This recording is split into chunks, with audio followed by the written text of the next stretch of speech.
Colossenses capítulo 4, nós vamos ler do versículo 7 ao versículo 18. Colossenses 4, do versículo 7 ao 14. Vamos nos colocar de pé para fazermos a leitura. Tíquico, irmão amado e fiel ministro e conservo no Senhor, vos fará saber o meu estado, o qual vos enviei para o mesmo fim, para que saiba do vosso estado e console os vossos corações, juntamente com Onésimo, amado e fiel irmão, que é dos vossos. Eles vos farão saber tudo o que por aqui se passa. Aristarco, que está preso comigo, vos saúda. Marcos, o sobrinho de Barnabé, acerca do qual já recebeste mandamentos. Se ele for ter convosco, recebei-o. E Jesus, chamado Justo, os quais são da circuncisão. São estes unicamente os meus cooperadores no reino de Deus. E para mim tem sido consolação. Saúda-vos Epáfras, que é dos vossos, servo de Cristo, combatendo sempre por vós em orações, para que vos conserveis firmes, perfeitos e consumados em toda a vontade de Deus. Pois eu lhe dou testemunho de que tem grande zelo por vós, e pelos que estão em Laodiceia, e pelos que estão em Hierápolis. Saúda-vos Lucas, médico amado, e Demas. Saudai aos irmãos que estão em Laodiceia e a Ninfa, e a igreja que está em sua casa. E quando esta epístola tiver sido lida entre vós, fazei que também seja lida na igreja dos laodicenses. E a que veio de Laodiceia, lede-a vós também. E dizei a Arquipo, atenta para o ministério que recebeste no Senhor, para que o cumpras. Saudação de minha mão, de Paulo. Lembrai-vos de minhas prisões. A graça seja convosco. Amém. Vamos orar. Pai, obrigado pela leitura da sua palavra e agora peço capacitação para poder pregar a sua palavra. Ó Pai, com temor, com amor e com zelo. Peço que o Senhor esteja abençoando os irmãos também, que eles possam estar atentos aos ensinamentos e que o Senhor possa fazer, ó Pai, a obra do Senhor em nossos corações. Em nome de Cristo Jesus pedimos agradecidos. Amém. Podem se sentar. Finalmente chegamos na última mensagem da nossa série de estudos bíblicos aqui na carta de Paulo aos Colossenses. E esse texto que nós acabamos de ler, Paulo está indo para a conclusão da sua carta. Paulo está se despedindo dos irmãos ali de Colossos, né, da igreja ali, daqueles amados irmãos ali. E eu basicamente dividi esse texto em 3 partes. A primeira parte, do versículo 7 ao versículo 9, Paulo apresenta os portadores da carta. Você pode ver aí que Tíquico e Onésimo são aqueles responsáveis de ir até Colossos para entregar a carta à igreja colossense, né? Então, eles estão responsáveis por isso.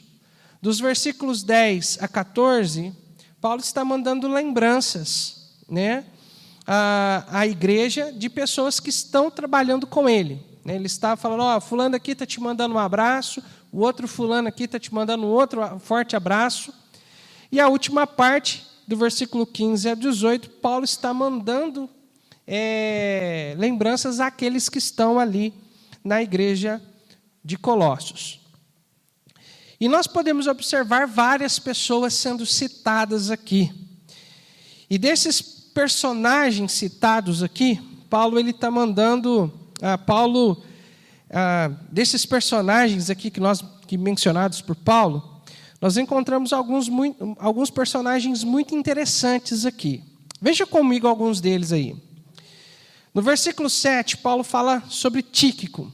Tíquico, ele é aquele irmão da confiança de Paulo, responsável por levar as cartas aos seus devidos destinatários. E uma das cartas que Tíquico estava em porte era a carta aos Colossenses. Mas Tíquico não estava sozinho, ele estava com Onésimo. E é interessante, alguém aqui já leu a carta a Filemão, a carta de Paulo a Filemão? Alguém está lembrado de ter lido? Então eu convido você para que você em casa possa estar lendo. Paulo, quando ele escreve a carta a Filemão é uma carta bem pequena, tem apenas um capítulo. E Filemão, ele era um senhor, uma pessoa de posse, de bens, e que tinha escravos, né? Numa sociedade escravista, né? Ele tinha escravos sobre sua autoridade. E um desses escravos era Onésimo, que fugiu. E Filemão era um crente no Senhor Jesus Cristo. E nessa fugida de Onésimo, Onésimo se depara com Paulo, ele se converte ao Senhor Jesus Cristo também. Ele se torna um grande parceiro, uma pessoa muito importante, né, no trabalho da obra do Senhor, de implantar igrejas, de ganhar pessoas para Cristo. Mas Paulo, ele vê a necessidade de Onésimo voltar para Filemão, como um bom testemunho para as igrejas.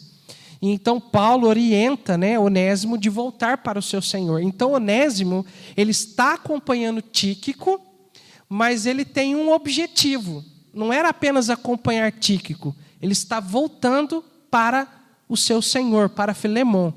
E outra carta que Tíquico estava em porte também era essa carta a Filemão, aonde ele vai falar, né? Vai dar o testemunho de que Onésimo se converteu, de que Onésimo é um crente no Senhor Jesus Cristo, e Filemão o receba novamente, não só como um escravo, como seu escravo, mas como um irmão em Cristo. Assim como Filemão é um crente em Cristo, assim como Filemão é um crente em Cristo, Onésimo agora também é. Então é para eles manterem uma relação não de senhor escravo, mas de irmãos em Cristo Jesus, né? Então Paulo vai falar sobre isso na carta a Filemão. E Onésimo então estava retornando ao seu Senhor, e ali nessa oportunidade estava acompanhando Tíquico. Nós encontramos um outro personagem aí, no versículo 10. Ele fala de Aristarco. Esse Aristarco, ele era companheiro de Paulo. E uma das características dele é que ele estava preso junto com Paulo. Possivelmente Paulo estava preso em Éfeso. Há uma divergência entre alguns escritores, aí, comentaristas bíblicos. Alguns acreditam que ele está preso em Roma ou está preso para ser enviado para Roma. Outros falam que ele estava em Éfeso. Mas independente de onde Paulo estava preso, o fato é que ele estava preso por pregar o Evangelho. Irmãos, nós, quando pregamos o Evangelho hoje, nós ficamos muitas vezes com vergonha de pregar o Evangelho, com medo de ofender as pessoas. Paulo não tinha esse medo, irmãos.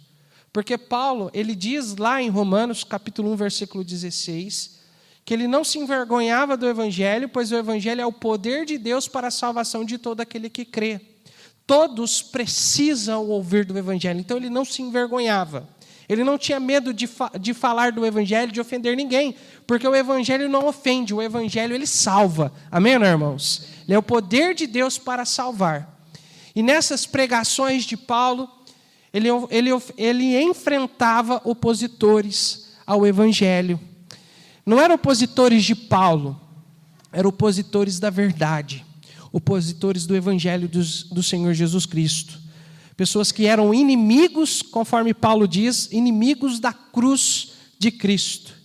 E por essas mensagens, por essas pregações, Paulo enfrentou muitas prisões em seu ministério. Mas Aristarco estava junto com ele. e possivelmente era alguém ali, braço direito de Paulo, e com certeza um irmão amado, precioso, que estava com ele ali na prisão. Aqui no versículo 10, Paulo também menciona Marcos. Esse Marcos não é o escritor do Evangelho, mas é o sobrinho de Barnabé. O mesmo Marcos, ou João Marcos, também ele é chamado de João Marcos, que estava viajando com Paulo e Barnabé em uma de suas viagens missionárias, mas ele debanda. Ele fica com medo dessa viagem e acaba voltando para Jerusalém. Quando Paulo e Barnabé vão fazer, eu acho que, se eu não me engano, a sua terceira viagem missionária, segunda viagem missionária, Paulo e Barnabé têm uma grande discussão a respeito de João Marcos, porque Barnabé quer levá-lo de novo, mas Paulo bate o pé e fala: não, nós não vamos levar aquele que demandou da missão que Deus havia nos dado. Nós não vamos levá-lo. E por causa dessa tão grande discussão, isso nós encontramos lá no capítulo 16 de Atos,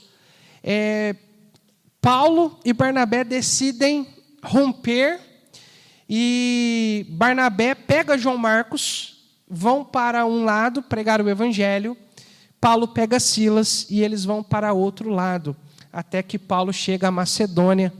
E lá em Troade, ele tem uma visão onde ele vê um macedônio dizendo: passa a Macedônia, porque nós precisamos ouvir o evangelho. Agora eu não me lembro exatamente o que o macedônio diz, Passa a Macedônia e ajude-nos, se eu não me engano, foi isso que o macedônio diz, na visão. E então ele vai para a Macedônia e Deus faz grandes obras, Filipos, Tessalônica e tantos outros lugares ali na região da Macedônia. E é justamente esse texto lá de Atos 16 que surge a palavra Macedônia, que dá nome à nossa igreja. Nós sabemos que esse terceiro nome da igreja é uma homenagem à Igreja Batista Macedônia de Franca, que é a igreja mãe que implantou ou está implantando a Igreja Batista Macedônia de Cássia. Mas a Macedônia é um apelo missionário, porque o que Paulo vê na visão, na verdade, nada mais é do que um apelo missionário.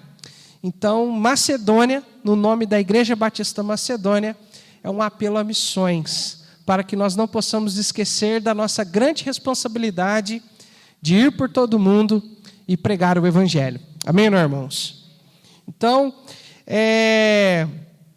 Paulo menciona João Marcos, que possivelmente estava com Paulo, ou visitou Paulo, e estava planejando ir até Colossos.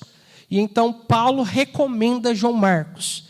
Uma coisa interessante, lá em Atos 16, Paulo discute com Barnabé por causa de João Marcos, não aceitando ele na equipe missionária que estava saindo para pregar o evangelho, pela atitude dele de debandar da missão deles.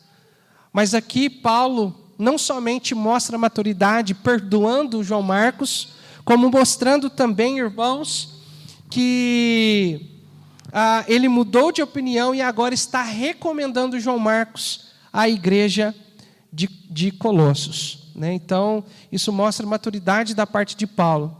Porque as pessoas nos decepcionam, irmãos. Com certeza, João Marcos, naquela ocasião, a atitude dele foi errada, e por causa dessa atitude, Paulo não estava recomendando ele para estar, não estava aceitando ele ali na sua equipe de missionários.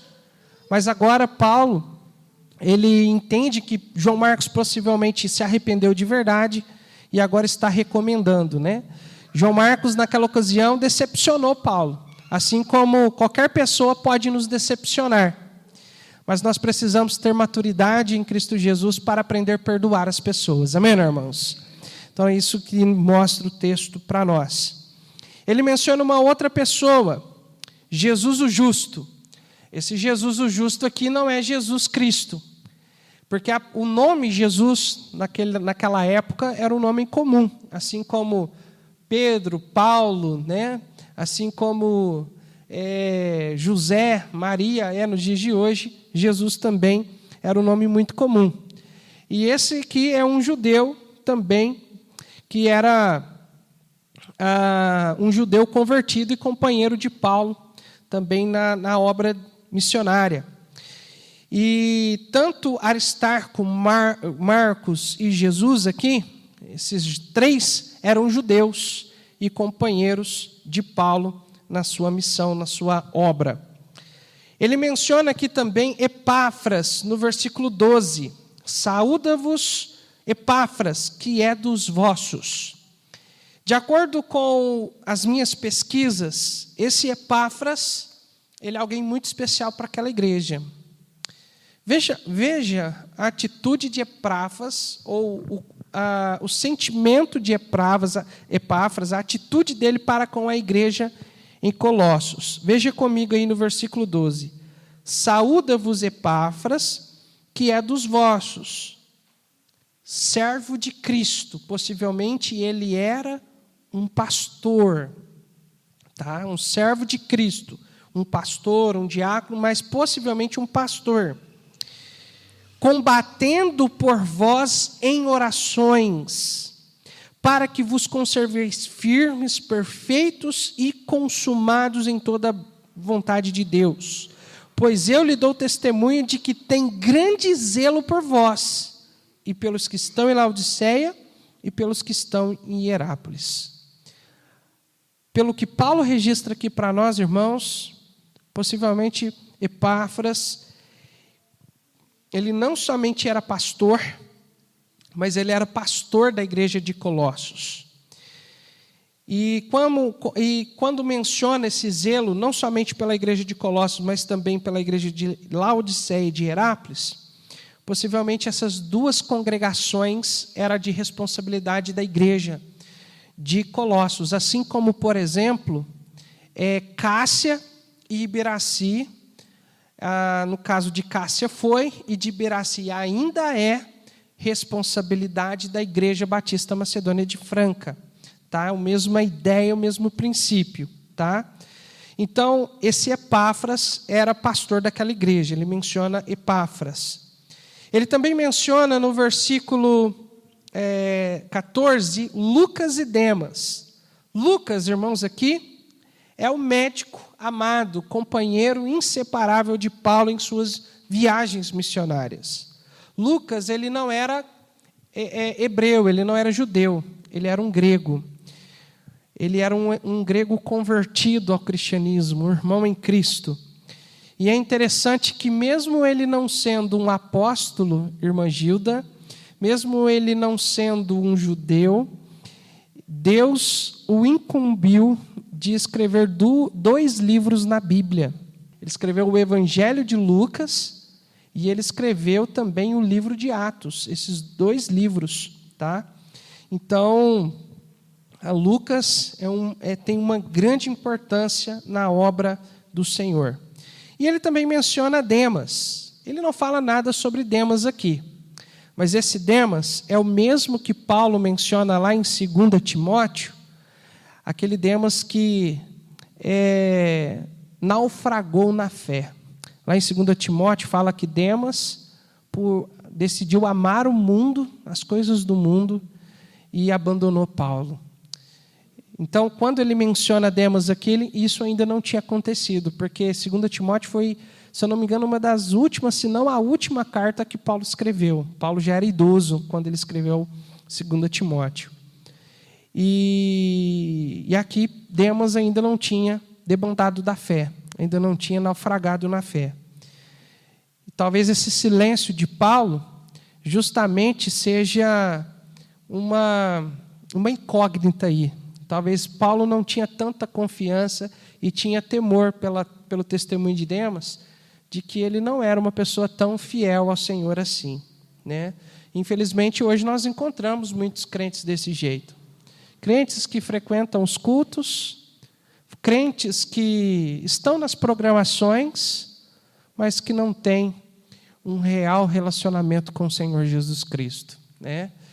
E uma pessoa que não tem um relacionamento verdadeiro, um relacionamento profundo com o Senhor Jesus, ele está propenso a naufragar na fé. E nós não podemos deixar isso acontecer, amém, irmãos? Nós não podemos deixar isso acontecer. E uma das maneiras é olhar para Cristo sempre. Amém?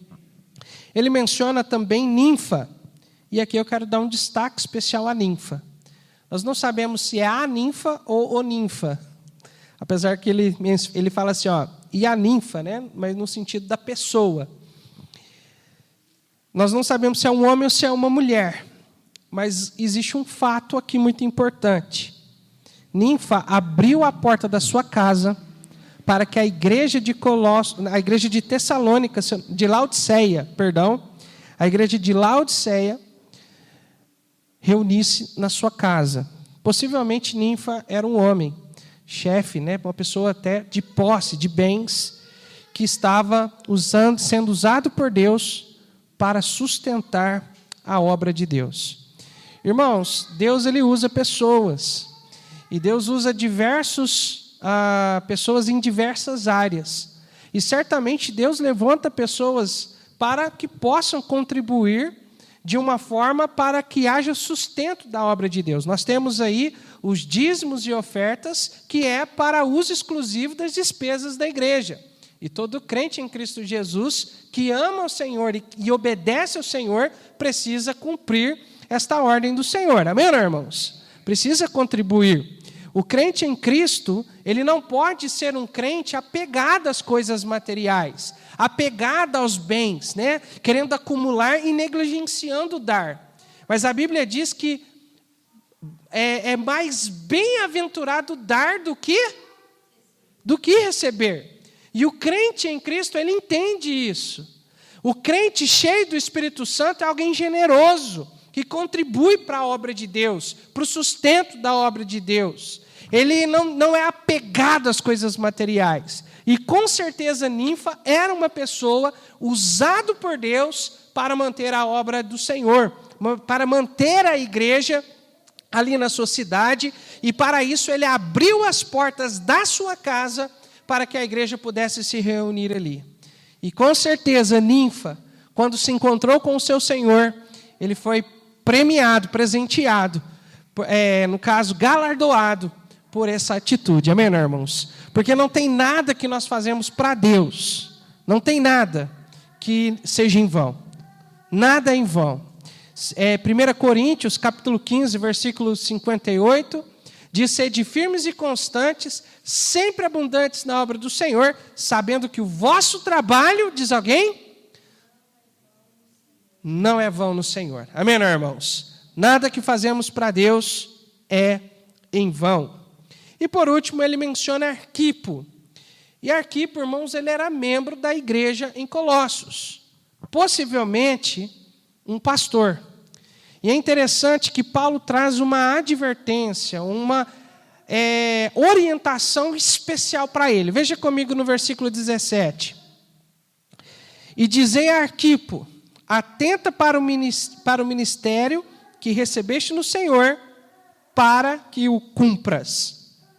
Possivelmente, Arquipo fosse um pastor da igreja de Colossos, um dos pastores ou um dos líderes da igreja, mas possivelmente alguém que estava bem relaxado na obra do Senhor.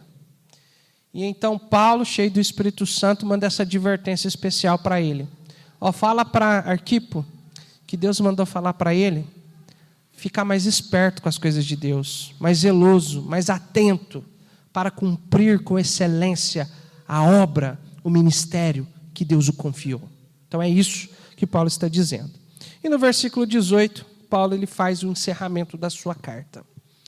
Irmãos, esse encerramento da carta de Paulo aos Colossenses nos ensina algumas verdades, que eu quero rapidinho mencioná-las nesta noite para os irmãos e para a edificação da igreja.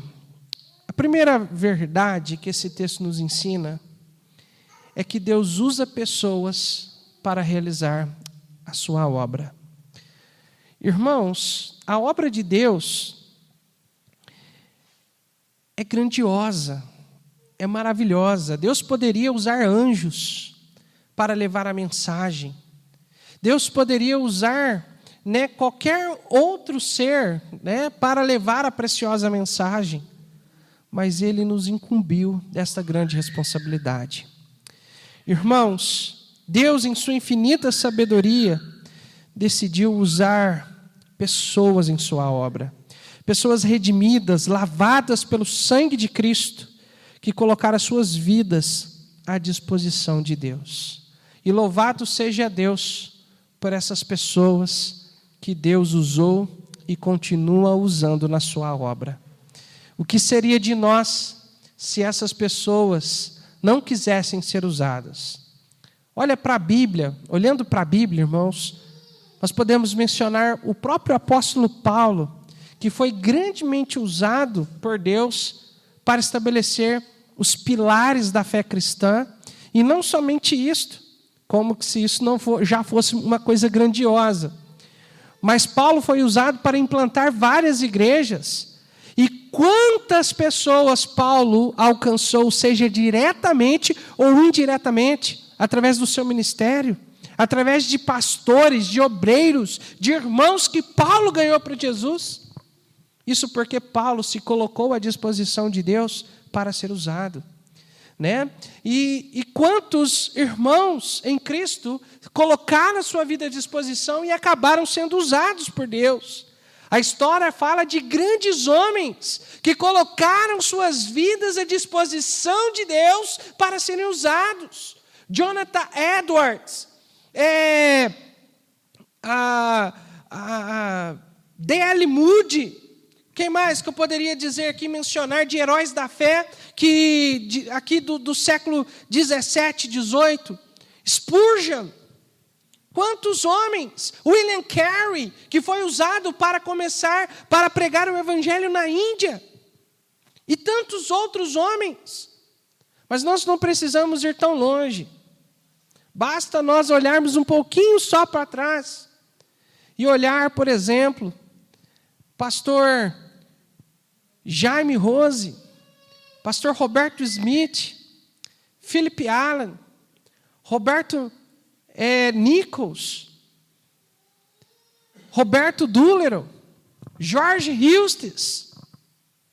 Estou falando de missionários pioneiros, irmãos, que chegaram ao nosso país, deixando sua casa, sua família, para obedecer ao mandado do Senhor, para pregar o Evangelho. O que seria de mim se, por exemplo, o pastor Roberto Smith não tivesse obedecido o ID? O que seria de nós, irmãos? Nós precisamos ser gratos pelos vasos, por esses homens que Deus usou e continua usando na obra do Senhor. Amém, irmãos? Louvado seja Deus pela vida do pastor Davi, que já partiu, mas foi usado por Deus. Pastor Everton, que é o nosso pastor, amém, irmãos? É o nosso pastor. Pastor Paulo Castelã, pastor William e tantos outros pastores que são uma bênção na nossa vida. Que o Senhor Deus seja glorificado pela vida desses homens de Deus. Amém, irmãos? Deus usa pessoas para realizar a sua obra. Segunda verdade, a obra de Deus, irmãos, não se faz sozinho. A obra de Deus não se faz sozinho. Pastor Roberto, quando veio ao Brasil, irmãos, seria impossível fazer a obra que Deus fez através daquele homem de Deus se ele estivesse sozinho. Louvado seja Deus, que Deus colocou pessoas para apoiar e para trabalhar junto com o pastor Roberto. Como, por exemplo, o pastor que ajudou ele durante um tempo, o pastor Daniel Moore, americano, que trabalhou com ele lá, e tantos outros que ficaram com ele ali. E os obreiros que se levantaram dentro do ministério do pastor Roberto, pastor Leonilson, que eu tive o privilégio, né, de estar sobre o seu pastorado, né, durante 3 ou 4 anos, quando eu era pequeno. A dona Célia foi grandemente usada para abençoar a minha vida, me ajudando, me ensinando a palavra de Deus na escola bíblica dominical. Pastor Vanderlei, né, eu falo isso, né, parece que até é egocentrismo isso, mas o pastor Vanderlei, ele foi pastorear a igreja de Iberaci, na época que eu mais precisei de ajuda, de orientação. Eu estava ali por volta dos meus 16 anos, irmã Gilda, e foi quando eu conheci a Claudineia. Então eu comecei a namorar sobre o ministério dele, né? Ele sendo meu pastor, namorar, casei e tive o meu primeiro filho sobre o ministério do pastor Vanderlei. Louvado seja Deus, porque aquele homem me ajudou muito, orientando, ensinando, aconselhando, né? E até hoje, aquele homem é uma bênção na minha vida. Quando eu fui para Cuiabá, né? Iberaci, por ser congregação, nós nunca tivemos uma assembleia lá em Iberaci, porque Iberaci é congregação de Franca. As reuniões de negócio que eram realizadas para tomar decisões, eram realizadas lá na Macedônia, em Franca. Então, se participei de assembleia lá, foi umas 2 ou 3 vezes no máximo. E eu fui pastorear uma igreja que fazia reunião de negócio, assembleia geral, todo mês. Irmã Sueli, quando eu fui fazer a minha primeira reunião, irmã, eu entrei em choque, estado de choque. Falei, meu Deus, como é que eu faço isso, né? Então, o que eu fiz? Eu liguei para o pastor Vanderlei e falei, pastor, vem almoçar comigo. Aí ele foi. E aí eu falei, pastor, né, como o senhor faz? Explica que eu vou anotar ponto por ponto e eu vou fazer igualzinho. E até hoje, eu faço do jeito que ele me orientou. Graças a Deus por esses homens de Deus. Amém, irmãos? Né? Não se faz sozinho. E se falando a nossa realidade, irmãos, olhando para a Bíblia, tantos nomes que Paulo menciona aqui, irmãos, cada um tinha um ministério específico. Paulo não poderia realizar a obra que realizou se ele não tivesse ajuda, se ele não tivesse apoio. E nós vemos aqui homens que estavam diretamente ligados ao seu ministério. E falando da nossa realidade aqui, irmãos, eu vou dizer para você, é impossível o pastor Douglas fazer qualquer coisa sozinho. Nós não podemos trabalhar na Igreja Batista Macedônia de Cássia sozinhos. Nós precisamos de ajuda, nós precisamos de apoio, nós precisamos um dos outros. Não é o pastor Douglas ou a família do pastor que vai trabalhar para que a igreja cresça. Somos todos nós. Isso precisa estar na nossa consciência. Precisa estar no nosso coração. Precisamos estar conscientes desta responsabilidade. A Igreja Batista Macedônia de Cássia vai crescer quando todo mundo estiver empenhado para o crescimento desta congregação. Todos nós, desde o mais pequeno até o mais velho, todos empenhados para o crescimento da Igreja do Senhor Jesus Cristo. A responsabilidade de entregar folhetos, de evangelizar, não é do pastor, é de toda a congregação. A responsabilidade de visitar, irmãos, não é só do pastor, é de cada irmão em Cristo. A responsabilidade de discipular não é apenas do pastor, é de cada irmão em Cristo. Cada um de nós precisamos, irmãos, entender a nossa responsabilidade diante de Deus e nos colocar à disposição. Talvez, diante dessa consciência, você possa dizer, pastor, mas eu não sou capaz, eu não consigo fazer nada. Mas, irmãos, outra coisa que precisamos sempre trazer aos nossos corações é que não é na nossa capacidade, é que não é no nosso poder, na nossa força, é no poder de Deus. É na força e na capacitação do Senhor. É Ele quem nos capacita. É Ele quem faz a obra. Nós só somos os instrumentos, irmão Jonas. Só somos os instrumentos. Assim como o artista pinta um quadro lindo, maravilhoso.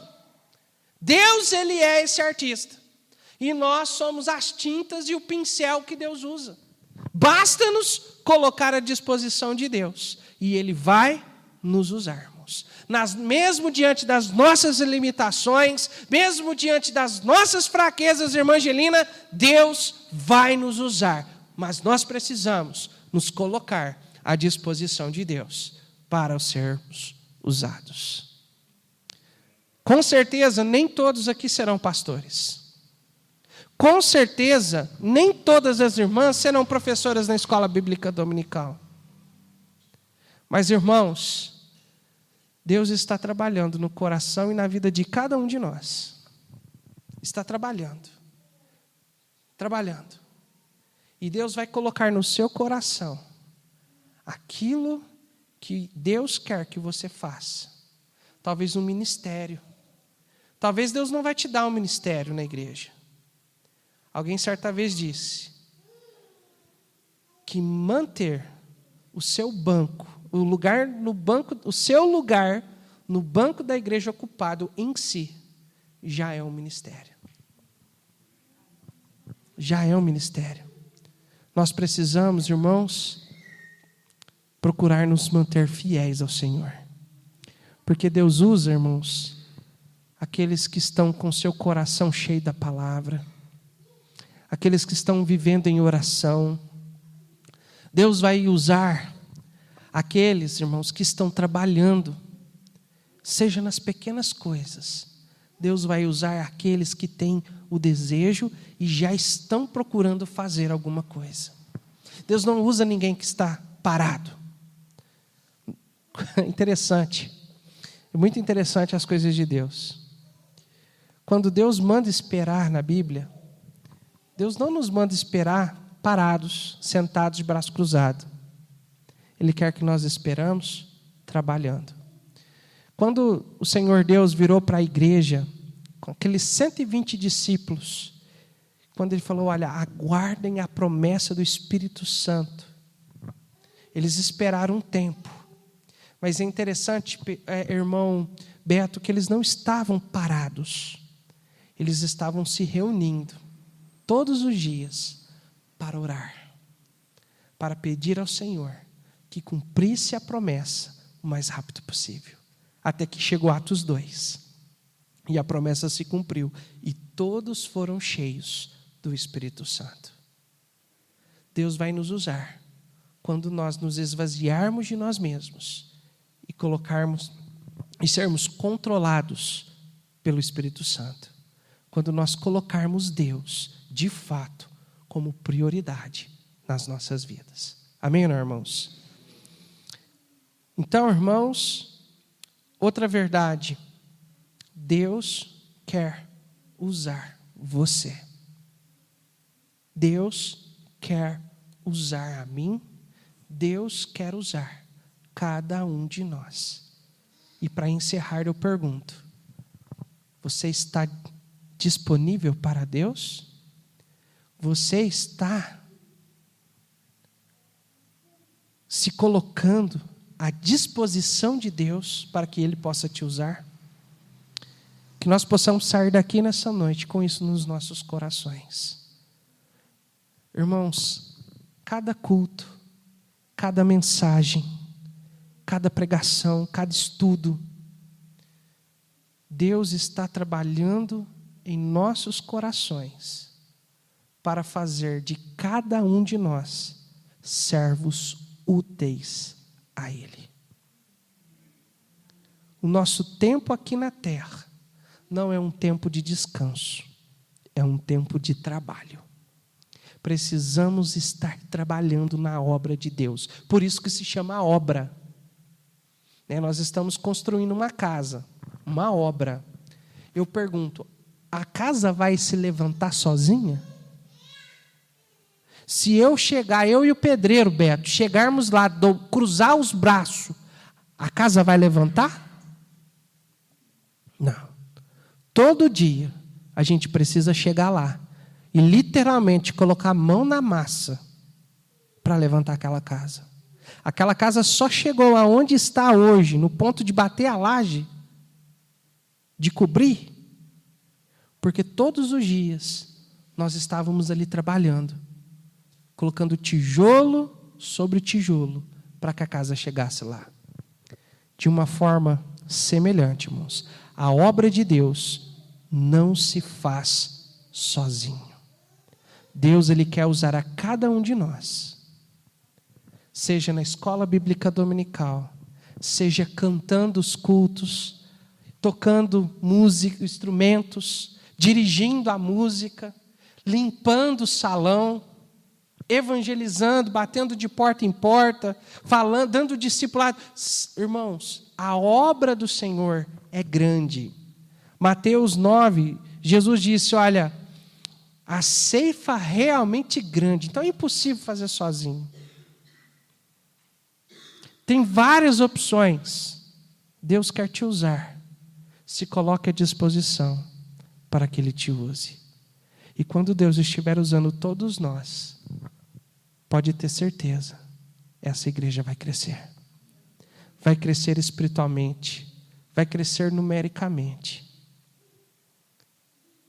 Mas a obra vai ser de Deus. A glória vai ser dele. Como eu disse, somos apenas instrumentos. Mas é Ele que está trabalhando por meio de nós.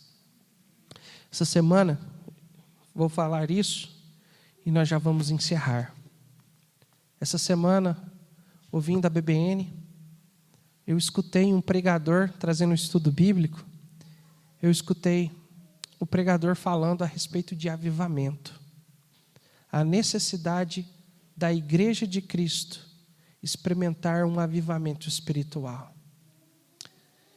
E uma das coisas que ele falou, que nós precisamos orar, Beto, todos os dias, para que cada um de nós, de modo pessoal, experimente um avivar do Espírito Santo nas nossas vidas. Que a chama do Espírito Santo possa acender nas nossas vidas, e a gente possa pegar o verdadeiro fogo espiritual, né? Para que não somente nós, mas toda a igreja possa incendiar, espiritualmente falando. Não como pentecostal, mas bíblico. Amém, irmãos? Biblicamente falando. Mas ele falou, olha, a primeira oração é, Senhor, trabalhe em mim. Essa é uma oração que todos nós precisamos fazer. Todo dia. Senhor, mais um dia, trabalhe em mim. Para que o Senhor, logo, logo, possa trabalhar através de mim. Me usar, fazer grandes coisas através de nós. Que cada um de nós possamos estar hoje orando para Deus trazer um avivamento, trabalhar em nossos corações, para que o mais rápido possível Deus possa estar agindo, trabalhando através de nós, seja na igreja, seja em qualquer lugar. Amém?